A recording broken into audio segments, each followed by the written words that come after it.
Hey everyone, it's Mr. Wild194. I hope you're doing well today, and today I'm going to be reviewing a sequel to a book that I read either last year in 2025 or in 2024. I'm too lazy to go look it up and find out when I made that review. But it's a sequel to a book that I really enjoyed. It wasn't a perfect book, but it was a cool creature feature called Clickers. And this is Clickers 2, The Next Wave, by Mr. J.F. Gonzalez, who came back from the previous book as one of the co-creators. The other guy who wrote with him, Mark Williams, I believe is his name, I think he actually passed away, which is pretty sad, if that's true. I could be wrong about that. I don't know what the time frame was between the release of this book and the first book. I'm assuming it's the same way that this book is kind of beginning, where it's like 12 years after the 1994 attack from the original Clickers book. This is 12 years later. But the other co-writer here is Brian Keene, one of my favorite horror writers ever. I've read like 10 novels from this guy and a couple of short story collections from him. I love Brian Keene. I've never really hated a book from him. I wasn't super in love with the one short story collection I reviewed, I think, for this channel. I may have reviewed that, I may have not, I don't remember. But I really love and respect Brian Keene, and I really enjoy J.F. Gonzalez and his work on this Clickers series so far, at least in the first book. And so I was excited to get to this. I bought all of the books, at least the ones that are available, because they're becoming a little bit more tricky to find now. For a decent price, I mean. You can probably get them digitally easily, but I wanted physical copies because I collect Brian Keene stuff. And I enjoyed the first Clickers book so much, and it's a creature feature about giant crab monsters with scorpion tails, that I wanted to buy the rest of the series and read them. And that may be something that has now kicked me in the nuts, to be honest with you. So, Clickers 2, The Next Wave is about 286 pages long. It picks up, like I mentioned a moment ago, 12 years after the events of the 1994 original book, attack in that book. But it's a larger scale in a lot of ways, to its detriment, in my opinion, but you have to kind of build on a previous book when you're writing a sequel to anything, a movie, a game, a show, whatever. And this does absolutely everything wrong. Everything that could go wrong with a sequel to a creature feature, big crab monster book, it's done here. And I hate to say that because, again, I love and respect both of these guys, and I really enjoy that first book. I think I'm one of the biggest fans out there for that first book. But the things that I love are completely toned down from that first book. The things that I hate are increased, and it just keeps getting worse in a lot of ways. So I'm a little nervous because I heard from a lot of people looking at Goodreads and whatnot that they're going to keep doing this for the next couple of sequels, or the rest of the series. And I'm super worried about that. It's going to be a while till I get around to those sequels anyway, because of what I'm reading currently, what I've been reading. And I ain't thrilled, to be honest with you. So anyway, let's get back to Clickers 2. What is this book about? Well, 12 years after the original event, Colonel Livingston, who was in the first book, and it's been so long since I read that first book, I completely forgot he even existed. He's retired. He was kind of forced into retirement by the government. We aren't really sure why. Maybe just because of what he knew about that first Clickers attack. And we kind of get some reports in the prologue to this book about different sightings and missing groups and missing boats and stuff over the time frame leading up to this book's events taking place in 2006. So all of a sudden a hurricane is coming through the U.S. called Hurricane Gary, and the Clickers show up again, but they're not like the size of big-ass dogs this time. They're the size of humans, and sometimes like 3 and 4 people at a time. It can be as big as that amount of people. So they're big, where they can barely fit down like hallways and stuff. But that means they're more dangerous and more powerful than they were in the first book. You know, where they used to be able to chop off like your hand at the wrist, now they could take your whole torso, you know, or bite your whole head off. And when they show up, they're attacking people like at beachfront hotels and stuff. And I gotta tell you, the beginning of the book with that kind of stuff, it's really fun. It's bloody, it's gory in those regards. But then the book just drops the blood and gore, which is shocking to me because this is kind of in that realm of extreme horror. And it's kind of there, but it gets away from the blood and gore so much that when I mention some of the set pieces where some of the characters hang out, you're going to understand what I mean by this. It misses one opportunity after another, and it really bums me out because I was so thrilled about some of the things that were popping up in this book, what we could have done with those things. And the ball was not just dropped, it was slammed through the floor all the way to the other side of the planet. It's just, oh God, it's bad. So basically Hurricane Gary comes through, the clickers show up, and following behind them, we assume the Dark Ones are coming back, you know, from the end of the first book. Now, this is kind of getting into a little bit of a spoiler here. In case you haven't read the first book, this is not a big spoiler, but it's just talking about some of the survivors of that first book. There weren't many. So our main character, Rick, survived from that first book. He was a horror novelist, and he actually went underground after the events of the first book and went into hiding with a fake ID. I believe they called him Mark Williams here, which is the original co-writer of the original Clickers. I thought that was kind of a nice tribute if it is true that he passed away after that first book.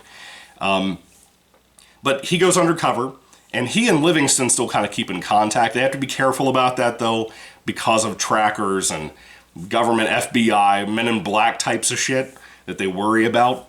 And people get disappeared all the time, so the book plays up on this conspiracy theory idea with that. So if you're into that, maybe you'll like that part of the book, but it ain't that much in this book, to be honest with you. Melissa, who survived the original book too, has went into cover as well. And she is in the book for like a couple of sentences. Maybe that's about it. They really don't have her in here. It's mainly Rick doing some stuff during the Clickers attacks, and Livingston doing some stuff in the midst of the crazy Clickers attacks when he comes out of retirement. Because the military, knowing that Livingston has dealt with this in the past, back in 1994, they want all the experience they could possibly get from him, so they bring him into this situation to kind of lead everybody on what to do fighting the Clickers and eventually the Dark Ones. So all that stuff makes sense.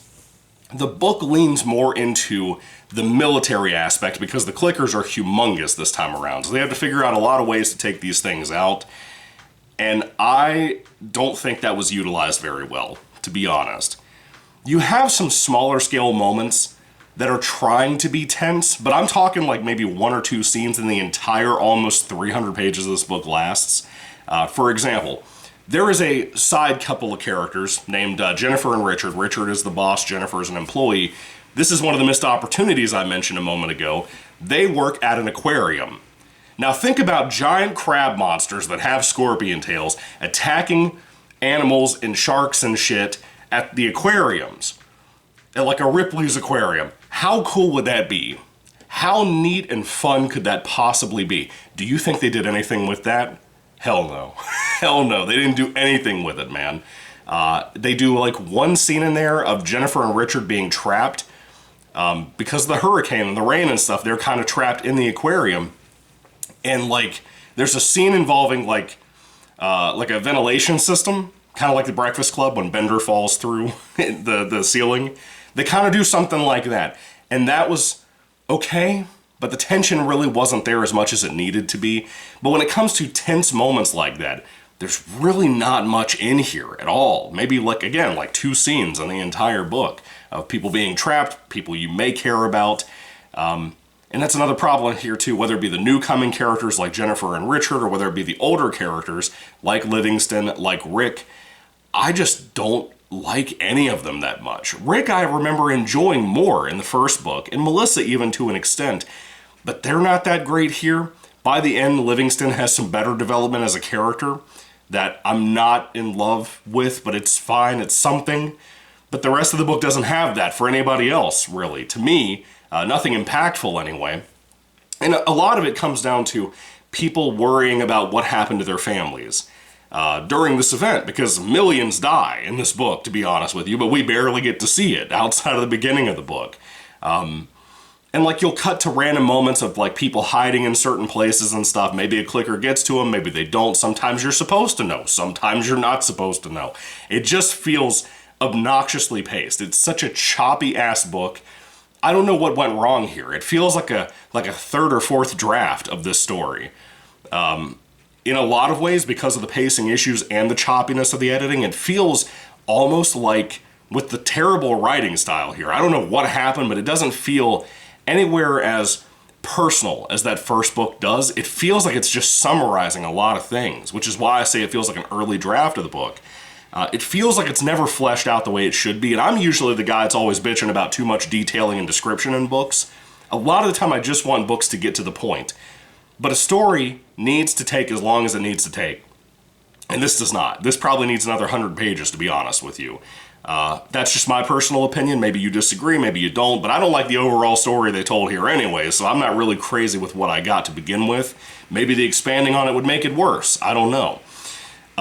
There's a lot of moments of people just sitting down and talking about what's happening too, and talking about the clickers and filling each other in on information, whether somebody's hanging out with Richard, or Rick, or Livingston. And I'm just not into that. Now I'm going to get to the worst parts of the book without spoiling anything. We follow a president in this book named President Tyler. And I fucking hate what they did with President Tyler here. There is so much of this book dedicated, because of how large scale the attack is. It makes sense to do this to an extent, but maybe not as much as the book does it. It's all filler to me. There's entire chunks of this book, from like right before the second half of the book, focused around this President Tyler, who is a Christian. He rejects evolution, for example, and I have no issue with that part. The problem is that he's written like a fucking cartoon character. And it's supposed to be like a Reddit atheist attack on Christianity, basically, but it all seems to culminate into this book was released when George W. Bush Jr. was in office here in the US. And I don't know if many of you were young enough that follow me from my Goosebumps channel. This is not a political point. I don't know if many of you realize, when I was a kid, I thought it was normal for America to mock their presidents over and over again, and that changed, right? It changed where, when I was a kid, everything I watched, from Master of Disguise to cartoons, I believe at one point too, if I remember correctly, everything made fun of George W. Bush. And I get it, I understand it, it's fine, whatever, freedom of speech, all that, and deservedly so in a lot of respects to him. This book's President Tyler is supposed to be basically George W. Bush and their hatred of him put into this book. It's that kind of derangement syndrome, if you will, that you see nowadays with the TDS and Trump. Whether you love Trump or hate him, you cannot argue the fact that the hatred of him has went into literally everything we like. Games, movies, fucking Wonder Woman 1984, the sequel to the very beloved, apparently, Wonder Woman movie, even did this shit. Why do you keep doing that? And then I look back and I'm like, oh, well, they've always done that. You know? It's so obnoxious, the ways that they try to make this guy, not just George W. Bush, but this President Tyler character, look like such a cartoon character and an idiot, that they even focus on what his Secret Service around him thinks of him. In literally like a 2-day span, he goes from being a dude who just prays all the time in like a private room to basically wanting to put news anchors to death because they're preaching that these giant crab monsters, these clickers, and the dark ones, even though they have evidence that it exists, he's like, oh, well, evolution doesn't exist, so therefore these monsters are just regular wildlife. They couldn't possibly be real. He goes in front of podiums and news reporters and says that. Bro, people are being eaten. You can't just say that those things don't exist. It doesn't matter whether you disagree whether where they came from or not. But you can't just do that. Tonally, the way he's written is such a fucking nutcase, it doesn't fit into the rest of the book. The rest of the book and the rest of the characters are treated so seriously. All the time dedicated over here to President Tyler, this boring-ass, ridiculous-ass character who is like just nuts because of what the authors think about Christians or whatever. Because of how they hate George W. Bush Jr. apparently so much at this time when this was released, it's like they keep bringing up like Hurricane Katrina and shit, you know? It's so in the way of what I want in my giant crab monster creature feature book. You're fucking annoying. Stop doing that. For anybody out there who wants to be a writer, I'm not saying don't have your political opinions. I'm not saying that. But please, for the love of God, stop putting it in the fiction. It is so ridiculously in the way of the story nowadays that it even was with something like this. This feels like it was released a few years ago. That's how it feels. Whether it be the choppy writing and editing, whether it be the ridiculous going out of the way to attack conservatives and Christians especially, which I'm a Christian, so it kind of bothers me that they even did and said some of the stupid shit they said here. Speaking of that, one of the things with this book in President Tyler I briefly mentioned was that he rejects evolution, and there's nothing wrong with a Christian believing or rejecting evolution. There are arguments for both sides on that. I don't really lean too heavy into the evolution camp, But I understand Christians who do, right? I get it. But like, the book doesn't even do its research on what the young Earth creationists believe. They keep saying this number, 10,000 years. I've never met a young Earth creationist who believes the Earth is 10,000 years old or older. I've never met that person. It's always been 6,000 years, or evolution's millions of years, or billions, or whatever they say now, because they keep increasing the number over time. I'm not even trying to get into that. The point is, the book doesn't even do its research because the authors have such a bias. And I love Brian Keene and I love J.F. Gonzalez. I think they're talented men. But what the fuck are we doing here? Why is this in a creature feature book? Why is it so heavily focused upon? If it was like one chapter or one couple of pages or something and then the president got eaten, that would be one thing. But it's so in the way of everything else happening, and it doesn't even have a really satisfying conclusion by the end of the book for that segment, that giant chunk of this book. It all feels wasted. It all feels like you just wasted my time, and it's not even like a political or Christian thing. It's just, the book sucks. It has nothing going for it. It doesn't have the gore and monster stuff that I want. It has a couple of tense moments, but most of it is just people talking in certain rooms about what's going on, and again, filling each other in on what's happening. That's not Clickers to me. I'm hoping the next book, Clickers 3, Dagon Rising, which is supposed to have more of a Lovecraft influence apparently, and the book after that, Clickers vs. Zombies, which has zombies in it. I'm really hoping those two are not what this shit is, but I heard they are. So, I don't know what to think. It's going to be a while till I get to those anyway, because I'm super disappointed with this book. Clickers 2, The Next Wave. Again, everything I loved and enjoyed about the first book, despite its problems, feels dropped out of this book. And it just feels like there's too many tones that don't mesh up well. There's not enough crab monster stuff in here. There's not enough Dark One stuff in here. You get a little bit more mythology about how those Dark Ones work and what they're doing and how they're involved with the Clickers. You get a little bit more about that, but not enough that you couldn't have already assumed from the first book. So everything feels wasted here. It really bums me out, man, because I really wanted to enjoy this. I was so excited when I started reading this, and it just shit all over the bed and all over the pillows and the walls and everything, man. So anyway, Clickers 2, The Next Wave. I'm trying to think of something positive to tell you about this book. I have beat this around in my head for days. I don't like anything in this book. I think all of it sucks, to be honest. With how good and talented these two guys are, I don't know what happened here. But it's terrible. If I had to rate it on a 5-star basis, to be honest with you, I can't give this more than a 1 out of 5 stars. It's not a personal bias or any bullshit like that, so don't come at me with that horse shit in the comments. I'm being honest with you because I'm a fan of both of these men. This shit sucks. This is probably the worst Brian Keene book I've ever read in my life. This is the worst possible sequel we could have gotten to the first Clickers book, and that's a shame to me.